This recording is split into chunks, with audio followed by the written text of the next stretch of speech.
진행의 성기영 아나운서입니다.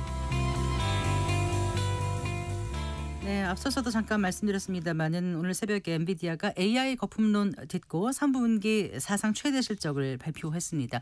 엔비디아의 호실적에 이제 우리나라 AI 관련주들도 급등세를 보였는데요. 그렇다면 AI 버블론은 좀 잠잠해진 것인지 AI 버블론에 대해서 어떻게 봐야 할지 자세히 알아보겠습니다. 한성대학교 경제학과 겸임교수이신 김두원 하나증권 애널리스트와 함께하겠습니다. 어서 나오십시오. 안녕하세요. 안녕하세요. 자, 오늘 새벽에 발표된 엔비디아 3분기 실적 사상 최대 실적 기록했는데 조금 더 좀 짚어볼까요? 네, 3분기 실적입니다. 네. 지나간 과거. 그럼에도 불구하고 왜 이렇게 시장은 환호했나라고 보면 4분기. 그러니까 내년 1월 한 말쯤에 발표될 4분기의 매출에 대한 기대치가 높았습니다. 네. 650억 달러가 될 것이다. 그러니까 기존의 컨센서스보다 한 2% 정도 높게 잡았고요. 네. 엔비디아는 고무적인 게 독점 기업이거든요. 현재 엔비디아가 칩을 만든다 그러면 칩은 반도체입니다. 여러 곳에서 만들기만 해 사줄게라는 줄 서서 형국인데 대기하고 있는데. 맞습니다. 예. 그러다 보니까 모든 건 우리가 경제학에서 보이지 않는 손에 의해서 수요와 공급에 따라서 안정적인 가격으로 메커니즘이 나오는 것인데 특히나 이 엔비디아는 어떤 것이 금융시장에서 각광받냐면 마진이 좋아요. 70%가 넘습니다. 그렇다면서요. 네네. 세상에 70% 남는 게 요즘 뭐가 있을까 싶을 정도인데요. 그러니까 약 75%인데 네. 이게 어느 정도 수준이냐면 그러니까 동종업계에서 반도체는 마진이 높아봤자 한 45% 내외. 근데 여긴 70%가 네, 그러니까 하나를 거죠. 똑같이 팔아도 월등히 마진이 좋고 또 이번에 실적 발표에서 젠슨왕은 중동에 가 있어서 CFO가 대신했는데 네. 어떤 얘기를 했냐면 내년까지 솔드아웃. 그러니까 만들고 싶어도 만들 수가 없다. 그리고 플러스 네. 팔란티어가 상당 부분 기여했다. 네. 그러니까 이런 무슨 얘기냐면 지금 우리 엔비디아에 관심이 많으시는 시청자분들은 이런 얘기 들어보셨을 거예요. 미국의 엔비디아가 네. 한국의 대기업들이 예전에 했었던 순환 출자 비슷한 걸 하고 있다. 무슨 얘기냐면 네. 엔비디아가 어느 형국까지 왔냐면요. 칩을 사주는 반대편에 있는 기업들. 네. 엔비디아가 만드는 AI 칩 블랙웨이를 비롯해서 네. 필요하거든요. 네. 그런데 이게 필요한데 돈이 없어요. 그러면 그 기업들이 보통은 은행에 가거나 아니면 다른 것들로 재원을 마련해서 엔비디아 걸 사줘야 되는데 엔비디아가 얼마나 강력한 행위를 하고 있냐면 내가 돈을 꿔줄게. 그 돈으로 내 거 사. 지분 투자하고 있습니다. 그럼 원래 이게 순환 출자 구조가 네. 좋아 보이진 않게 느껴지거든요. 정확한 말씀이에요. 그래서 최근에 AI 버블론. 네. 그러니까 저는 뭐 계속 한 달에 한 번 나오면서도 AI 버블은 아직은 시기상조입니다. 그러면서 25년 전인 2000년 초반에 IT 버블과 비교를 했을 때 딱 하나 뭐가 다르냐면 마진이 달라요. 그때도 선도 기업들이 있었습니다. 시스코를 비롯해서 다양한 빅테크들 비슷한 IT 업계들이 있었는데 네, 네. 그때도 2, 3년간 계속 매출이 늘었어요. 네. 그런데 그때는 뭐가 문제였냐면 마진율, 영업이익률이 꺾였어요. 물건은 계속 파는데 이익률이 50%, 40%, 30%. 네. 그러다가 무너졌거든요. 네. 근데 이번에는 그때랑 다른 건 마진이 75%, 76%. 그러니까 그때의 그 버블과 비교해서 얘기할 수는 없다라는 맞습니다. 게 그 대목인 것 같아요. 딱 그거예요. 그러니까 네. 이게 반대로 얘기하면 이것만 보시면 돼요. 이게 나중에 꺾이면 그때가 위험 신호입니다. 네. 그래서 이 모두의 수면 아래에 있는 엔비디아가 얼마나 강력한 기업이냐면 이런 거예요. 내가 내 돈을 빌려줄 테니 그 돈으로 결국에는 내 칩을 사주고 나는 돈, 현물을 오고 갈 수 있겠지만 너의 지분을 내가 가져가겠다. 그러니까 우리 삼국지에 보면 적벽대전 아시죠? 네. 네, 지금 쇠사슬로 다 묶고 있습니다. 강력하죠. 흔들림 없이. 하지만 적벽대전이 어떻게 우리 기억 속에 화제되는지 알고 계시죠? 불로써 다 망했다. 그러니까 여전히 이런 뇌관이 또 자리 잡고 있다는 것이죠. 좀 약간 좀 말씀을 들어보니까 내년도 좋고 굉장히 기대감을 키우다가 네. 자세히 들어보면은 굉장히 위험한 게 어디가 도사리고 있다는 생각이 들거든요. 근데 그게 이제 언제쯤일까가 네. 문제일 것 같아요. 일단 지금 네. 거품이 꼈고요. 네. 네, 거품이 없는 게 아닙니다. 거품이 꼈고요. 더구나 내년까지 완판돼 있습니다. 주가는 먼저 선행한다 하더라도 그래서 내년 연말까지 완판이니까 내년 상반기까지는 편하게 갈 수 있다라고 생각해서 애널리스트들이 여의도에서 계속해서 렛츠고를 외치고 있는 거예요. 실제 내년 상반기까지는 별 큰 문제가 없어 보입니다. 근데 문제는 항상 우리가 예상한 것보다 빨리 오잖아요. 네. 그래서 이젠 분기마다 실적 발표를 또 할 텐데 네. 모두에 말씀드렸던 엔비디아 실적 발표 중에서 딱 하나만 보자면 이 매출 총 이익률, 마진 네. 이게 꺾이는지 안 꺾이는지 만약에 내년 그럼 지난번은 얼마였어요, 마진율? 지난번에도 마진율 추이가 73%, 74%, 75% 이런 식으로 스텝 바이 스텝으로 조금씩 개선되고 있는데 네. 워낙 높기 때문에 그 안에 뭐 0.2%포인트 이렇게 지금 올라가고 있습니다. 우리가 그 주식 창 들어가 가지고 네. 기업 정보 이렇게 보면 여러 가지 뭐 PBR부터 다 나오지 않습니까? 정보가 네. 거기에도 마진율도 나오나요? 나오죠. 네, 그걸 재무제표상에. 계속 봐야 되겠네요. 맞습니다.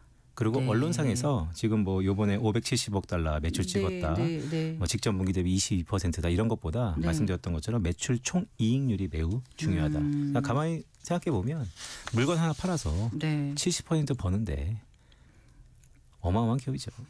아까 말씀하신 전 순환출자 구조 그게 계속 걸리거든요. 네. 그게 앞으로는 다시 한 번만 좀 설명해 주세요. 예. 그러니까 엔비디아 칩이 매우 비싸요. 예.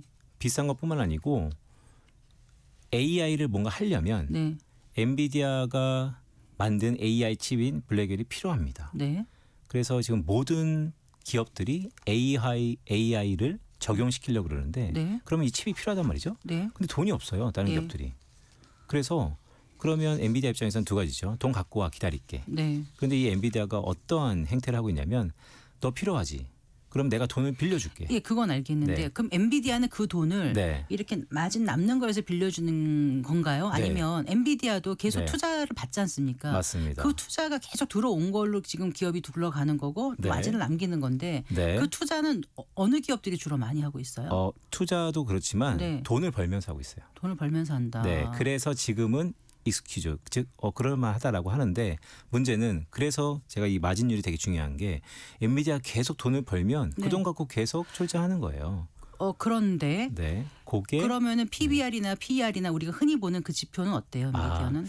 일단 밸류에이션은 네. PER은 지금 거의 34배, 5배를 훌쩍 넘어서 네. 비싸죠. 왜냐하면 S&P 500 네. 미국의 평균적인 밸류에이션이 한 25배 정도 네, 되거든요. 네. 그거에 한 40% 정도 예. 할증돼 있습니다. 예. 근데 그만큼 비싼 이유가 이 마진율이 이렇게 높으니까 자연스럽게 되는 건데 근데 여기서 핵심은 아까 잘 짚어주셨어요. 엔비디아는 돈을 어디서 나서 하고 있냐. 돈을 벌면서 하고 있어요. 그래서 그나마 그럴 수 있다라고 하는데 항상 우려 섞인 부분은 저러다가 돈을 조금이라도 못 벌게 된다면 네. 네. 그래요. 그 AI 버블에 대해서 조금 더 얘기해 볼게요. 최근에 골드만삭스에서 그 관련 보고서를 냈다고 하는데 그것도 좀 네. 소개를 해주세요. 골드만삭스의 보고서는 결론적으로는 AI 버블은 아직 아니다예요. 그런데 과거 AI 버블을 판단할 수 있는 여러 지표들이 있는데 네. 그 지표들을 유심히 보자라고 해서 하나 둘씩 얘기하고 있습니다. 첫 번째로는 네. 설비 투자 증가세입니다. 그러니까 기업이 설비 투자를 계속 하느냐. 네, 결국 네. 투자를 한다는 것은 돈을 벌고 있다는 증명이기도 때문에 그 설비 투자의 증가세가 꺾이면 네. 과거 25년 전에 보면 무너지더라. 근데 네. 여전히 증가하고 있어요. 어려우면은 설비 투자를 늘릴 수가 없으니까. 맞습니다. 네. 그런데 거기에 네. 약간 주의할 게 네. 2000년 초반에 우리가 IT 버블을 정확히 따지면 97년부터 한 2001년까지거든요. 2000년 후반부터는 돈이 없는데 기업들이 투자하기 시작합니다. 차입을 통해서. 네, 빌려서. 네. 그래서 이번에는 그때랑 다른 건 지금은 돈을 번 기업들이 자기 돈으로 하고 있어서 괜찮습니다. 근데 이제 골드만삭스는 이제 경고를 한번 하는 거죠. 네. 과거 얘네들이 이 기업들이 자기 돈이 없이 빌려서 하고 있다면 그게 문제다. 그런데 우리 아까 모두에 말씀드렸던 것처럼 지금 빌리는 주체가 엔비디아예요. 네. 그래서 그게 문제가 될 수 있지 않을까에 대한 우려심이 하나 있는 것이죠. 당연히 회계는 투명하니까 네. 괜찮은 거겠죠.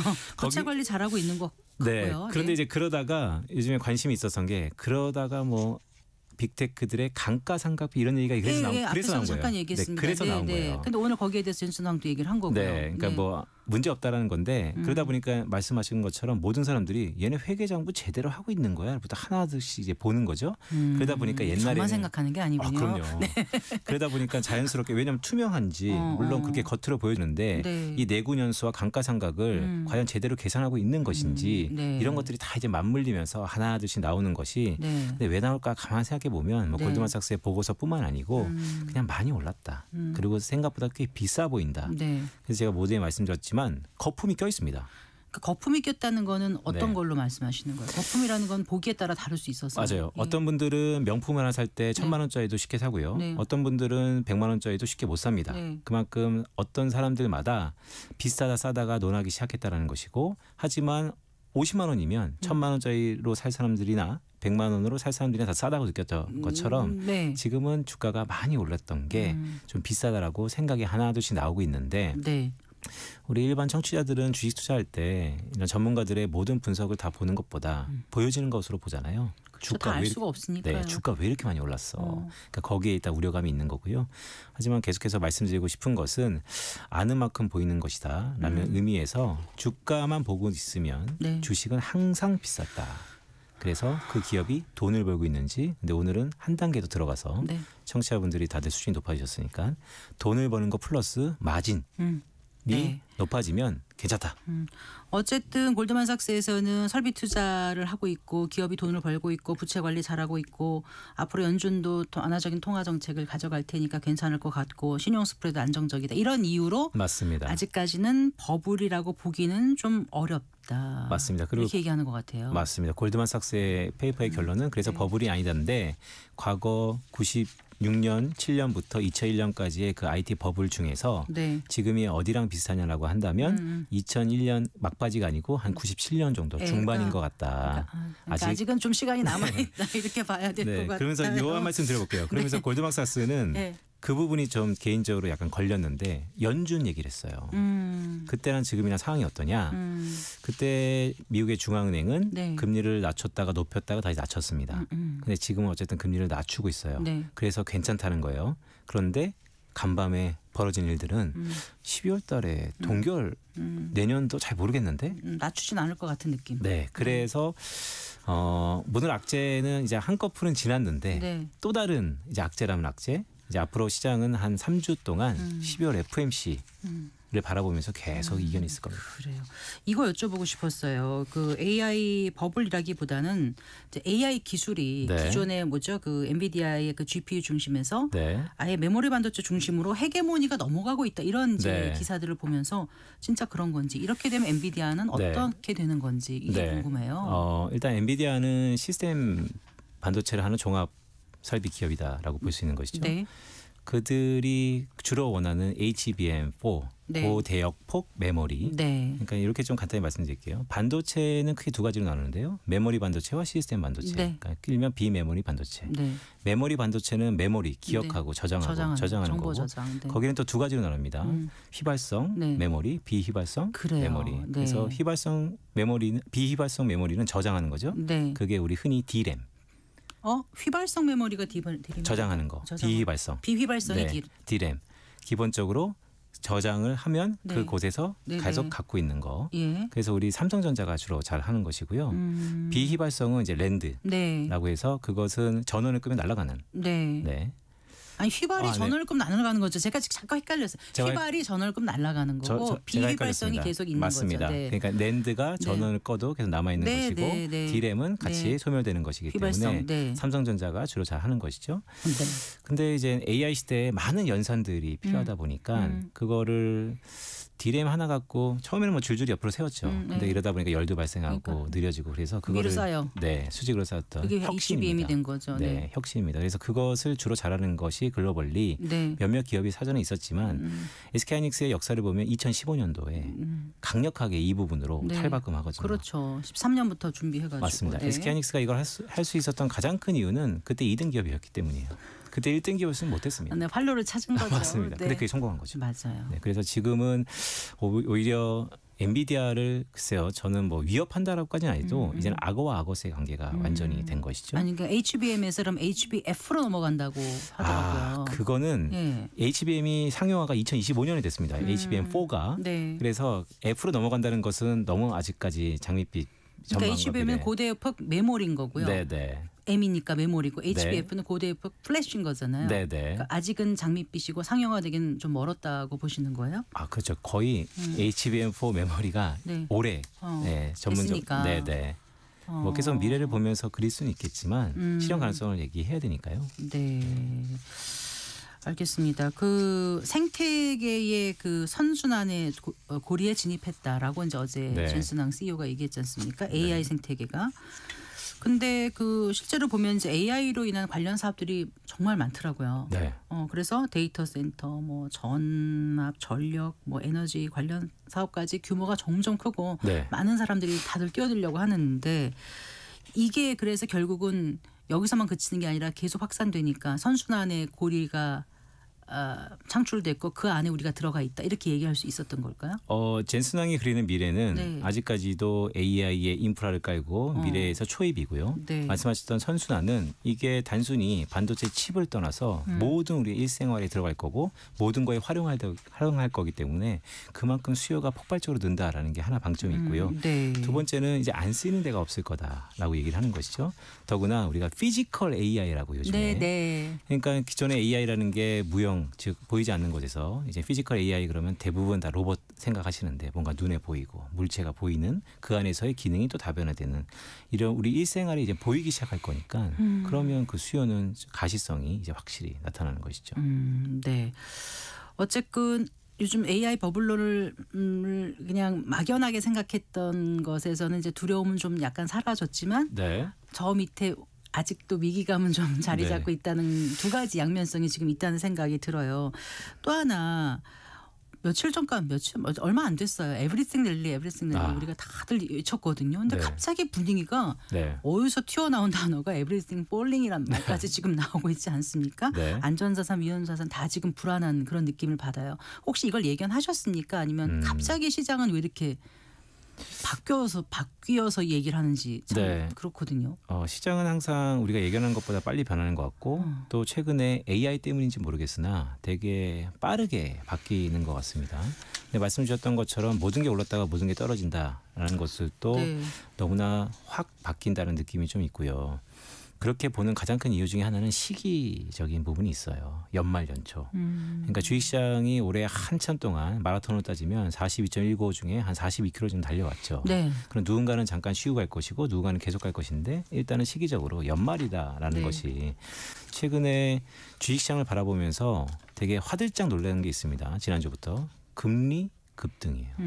그러니까 그런 것도 전부 수급적인 요인에서 네. 연말 되면 자금에 대한 우려 꽃의 등등 금리부터 맞습니다. 막 급등해서 놀랐어요. 시장에서. 맞습니다. 이제 네. 이런 것들이 연말이다 보니까 거래가 점점 줄어들고 각각의 포지션이 그러니까 내년을 준비하는 단계에 들어갔다라는 것이 되게 중요한 시기적인 부분입니다. 오늘은 환율이 좀 내렸습니다만 환율도 지금 이 상태인 게 네. 어떻게 보세요? 우리 뭐 수입 물가부터 시작해서 경제 전반에 미치는 영향이 크고 유가도 네. 지금 올리고 있지 않습니까? 환율 때문에요. 맞습니다. 자, 그렇다 보면은 앞으로 이 주식시장을 둘러싼 여건이 좋아는 보이지 않거든요. 환율이 단기 자금들의 결과물. 환율만 잘 봐도 크게 다치지 않는다. 더구나 환율만 놓고 보면요. 네. 지금 이상 신호가 분명합니다. 한국과의 통화는 국가의 펀더멘탈을 반영한다는 측면에서 보면 지금의 환율은 물론 패러다임이 바뀌었다라고 보더라도 네. 달러의 변화폭보다 원화의 변화폭이 커요. 네. 그것은 양국가의 금리 차나 물가 차를 감안하더라도 경제학 논리를 감안하더라도 원화가 크게 바뀌고 있는 것이죠. 그렇더라고요. 그 원인이 뭘까라고 하면 지금부터 이전까지 말씀드린 것은 경제학적 논리가 지금 안 맞는다는 거예요. 네. 그러면 원화에 도대체 놓여 있는 상황이 뭐냐라고 하면 이전과 없었던 게 몇 가지 있는데 네. 그 중에 하나가 어쨌든 흔히 언론은 이런 말이 적합할지 모르겠으나 삥 뜯긴다는 얘기를 하고 있죠. 대미 투자. 네, 돈이 일단 나가는 거예요. 네, 앞으로 나갈 돈이 많지 않습니까? 맞습니다. 해마다 얼마씩 나가요? 네, 200억 달러씩 나가기 시작하는데 네. 근데 그것을 어쨌든 원하는 직접 거래가 글로벌리 안 되기 때문에 네. 환전을 해야 되는 이슈가 그러니까요. 발생하고 있는 것이고 그게 일단 부담이고 없는 게 생겼으니까요. 그리고 두 번째는요. 국가 경제가 그렇게 좋지는 않습니다. 반등을 찍었다고 하지만 반등을 찍은 것이 정상 수준은 아니에요. 그러니까 초보자 잘 버는 사람이 있지만은요. 지금 골목 상권 많이 무너졌고 맞습니다. 강남 이런 데 가도요. 주말에 이런 데 저녁 때 보면은 네. 식당이 예년처럼 못 하고 자영업자들 많이 무너지고 있거든요. 맞습니다. 네. 자, 이러다 보면 이제 여러 가지가 얽혀 있는 거죠. 국가의 결정권자는 경제학적으로 보면 두 가지의 정책을 핍니다. 통화 정책과 재정 재정 정책. 정책하고. 그런데 재정 정책은 늘상 핀다 하더라도 부침이 있고요. 네. 문제는 통화 정책을 핀다라고 했을 때 말씀 잘 주셨지만 달러 환율이 지금 한 2달 정도 이렇게 높은 수준에서 더 크게 보면 6개월 이상이고요. 그러다 보면 이제 어떤 일이 벌어지냐라고 하면 결과적으로 내년 한 6개월에서 1년 정도 시차를 갖고 네. 높아지는 거죠. 네. 인플레이션이 높아진다 그러면 네. 과연 한국은행이 네. 금리를 움직일 수 있겠느냐. 네. 네, 그럼 대부분 전문가들은 운신의 폭이 좁다. 네. 그러면 상대적으로 경기를 떠받치는데 네. 한쪽 발 재정 정책밖에 없는데 손은 누가 키우냐 이런 얘기 계속 나오는 거죠. 그래서 그게 주식시장에는 어떻게 영향을 미친다고 생각하시는지 끝으로 네. 지금 투자자들 네. 고민하는 분들 많거든요. 네. 이익 본 분들도 많지만 네. 정말 소외당하는 분들도 꽤 많으세요. 이 좋았던 장에서. 네. 예, 어떻게 가져가야 될지 끝으로 조언 네. 부탁드립니다. 이렇게 좀 간단히 말씀드릴게요. 부정적인 것을 불안을 보는 것은 본능이고 긍정적인 보는 것은 능력이다. 자, 지금 말씀드린 것처럼 외환시장을 놓고 보면 불안하죠. 네. 하지만 외국인들이 좀 전까지만 하더라도 왜 이렇게 한국 주식을 샀냐. 결국 외환시장의 불안함에도 불구하고 네. 엔비디아 밸류체인이라고 얘기하는데 네. 전 세계 반도체에 가장 강한 마진율이 높은 거기에 체인 속에서 한국 기업들이 있다. 물론 네. 그게 양극화라는 불편함이 있지만 네. 이 버블에 우리가 잘 조율하면 분명히 기회가 있기 때문에 네. 능력을 키워서 네. 긍정적인 것을 보자. 그래요. 잘 공부를 해서 긍정적인 면에 잘 투자하면 상승장에 잘 올라탈 수 있는 거죠. 맞습니다. 네, 잘 들었습니다. 고맙습니다. 고맙습니다. 네, 김두원 하나증권 애널리스트와 함께했습니다.